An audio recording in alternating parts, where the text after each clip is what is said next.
Assalamualaikum warahmatullahi wabarakatuh. Kita hidup di dunia ini tidak sendiri.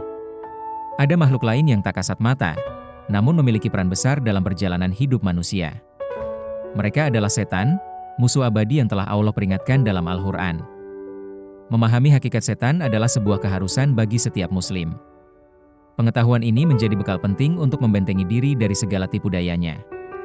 Allah Subhanahu wa Ta'ala berfirman bahwa setan adalah musuh yang nyata bagi kita. Al-Quran secara gamblang menjelaskan asal-usul, sifat, dan strategi setan. Dengan merenungi ayat-ayatnya, kita akan menemukan misteri di balik keberadaan makhluk ini. Mari kita selami lebih dalam tentang macam-macam setan yang diterangkan dalam Kitabullah. Kisah setan bermula dari iblis, makhluk pertama yang menentang perintah Allah. Ia diciptakan dari api, berbeda dengan Adam yang diciptakan dari tanah. Kesombongan iblis membuatnya enggan sujud kepada Adam. Allah berfirman dalam surah Al-Kahfi ayat 50, "Dan, ingatlah, ketika kami berfirman kepada para malaikat, sujudlah kamu kepada Adam, maka mereka pun sujud kecuali iblis. Dia adalah dari golongan jin, maka ia mendurhakai perintah Tuhannya." Ayat ini menegaskan asal-usul iblis dari golongan jin. Akibat pembangkangannya, iblis dikutuk dan diusir dari surga. Namun, ia meminta penangguhan waktu hingga hari kiamat. Permintaan ini dikabulkan oleh Allah sebagai ujian bagi manusia. Dengan izin Allah, iblis bersumpah akan menyesatkan seluruh umat manusia. Ia akan datang dari segala arah untuk menjerumuskan kita. Sumpah ini menjadi peringatan keras bagi kita semua. Setelah iblis, ada pula setan dari golongan jin. Mereka adalah keturunan iblis atau jin-jin lain yang memilih jalan kesesatan. Mereka bersekutu dengan iblis untuk menjalankan misi menyesatkan manusia. Allah berfirman dalam surah An-Nas ayat 6, dari golongan jin dan manusia. Ayat ini mengisyaratkan adanya setan dari kedua golongan tersebut. Setan jin memiliki kemampuan untuk berbisik dan mempengaruhi pikiran manusia. Mereka tidak terlihat oleh mata telanjang, namun keberadaan mereka nyata. Mereka bergerak di antara kita, mencari celah untuk menanamkan keraguan dan hawa nafsu. Kekuatan mereka terletak pada bisikan dan godaan yang halus. Setan jin seringkali memanfaatkan kelemahan manusia. Mereka membisikkan hal-hal buruk, mendorong pada kemaksiatan, dan menghalangi dari kebaikan. Kewaspadaan adalah kunci untuk menghadapi mereka. Selain dari golongan jin, Al-Quran juga menyebutkan setan dari golongan manusia. Mereka adalah orang-orang yang perilakunya menyerupai setan. Mereka mengajak kepada keburukan dan menghalangi dari kebaikan. Allah berfirman dalam surah Al-An'am ayat 112, "Dan demikianlah kami jadikan bagi tiap-tiap nabi itu musuh, yaitu setan-setan, dari jenis manusia dan dari jenis jin. Sebagian mereka membisikkan kepada sebagian yang lain perkataan-perkataan yang indah untuk menipu." Ayat ini jelas menyebutkan setan dari manusia.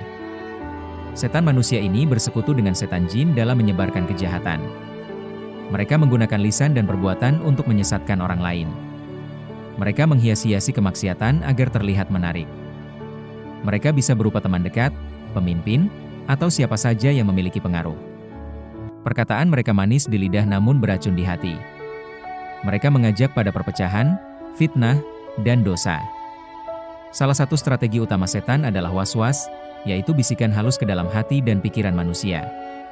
Bisikan ini seringkali sulit dibedakan dari pikiran kita sendiri. Ia datang secara perlahan dan bertahap. Allah berfirman dalam surah An-Nas ayat 45, "Dari kejahatan, bisikan, setan yang bersembunyi, yang membisikkan kejahatan ke dalam dada manusia." Ayat ini menjelaskan mekanisme waswas. Waswas bisa muncul dalam berbagai bentuk.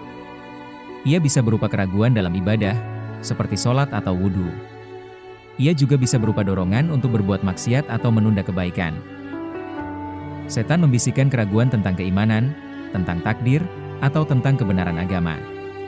Ia berusaha melemahkan keyakinan kita sedikit demi sedikit. Melawan waswas membutuhkan kesadaran dan keteguhan hati. Setan memiliki beragam tipu daya untuk menjerumuskan manusia. Mereka tidak pernah menyerah dalam menjalankan misinya. Strategi mereka sangat licik dan terencana. Salah satu tipu daya setan adalah menakut-nakuti dengan kemiskinan. Allah berfirman dalam surah Al-Baqarah ayat 268, "Setan menjanjikan, menakut-nakuti, kamu dengan kemiskinan dan menyuruh kamu berbuat kejahatan, kikir. Ini membuat manusia enggan bersedekah atau berbuat baik. Setan juga menghias-hiasi perbuatan maksiat agar terlihat indah dan menarik. Mereka membuat dosa terasa ringan dan menyenangkan. Mereka membisikkan bahwa dosa itu hanya sekali dan tidak akan terulang. Mereka juga berusaha memecah belah persatuan umat. Mereka menanamkan kebencian, permusuhan, dan fitnah di antara sesama muslim. Tujuannya adalah melemahkan kekuatan umat. Tipu daya setan juga terlihat dalam menunda-nunda kebaikan. Mereka membisikkan untuk menunda sholat, menunda taubat, atau menunda beramal syalih. Mereka ingin kita kehilangan kesempatan berbuat baik. Meskipun setan adalah musuh yang kuat, Allah telah memberikan kita benteng pertahanan. Kita tidak dibiarkan sendirian dalam menghadapi tipu daya mereka. Kunci utamanya adalah iman dan takwa. Allah berfirman dalam surah An-Nahl ayat 99, sesungguhnya setan itu tidak ada kekuasaan atas orang-orang yang beriman dan bertawakal kepada Tuhannya. Iman yang kuat adalah perisai terbaik. Membaca Al-Quran dan berzikir adalah cara efektif mengusir setan. Ayat-ayat Allah memiliki kekuatan untuk membakar dan melemahkan mereka. Zikir mengingatkan kita akan kebesaran Allah. Berlindung kepada Allah dari godaan setan adalah perintahnya. Setiap kali merasa digoda, ucapkanlah, A'udzubillahi minasy syaithanir rajim. Ini adalah permohonan perlindungan langsung kepada Sang Pencipta. Menjauhi tempat-tempat maksiat dan lingkungan yang buruk juga penting. Setan suka berada di tempat-tempat yang penuh dosa.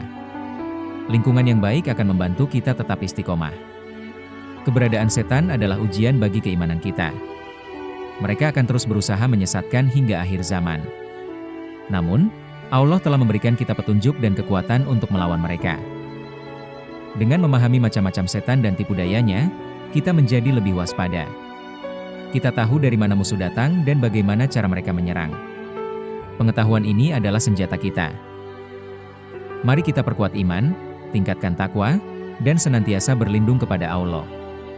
Semoga kita semua terhindar dari godaan setan dan selalu berada di jalan yang lurus. Amin. Wassalamualaikum warahmatullahi wabarakatuh.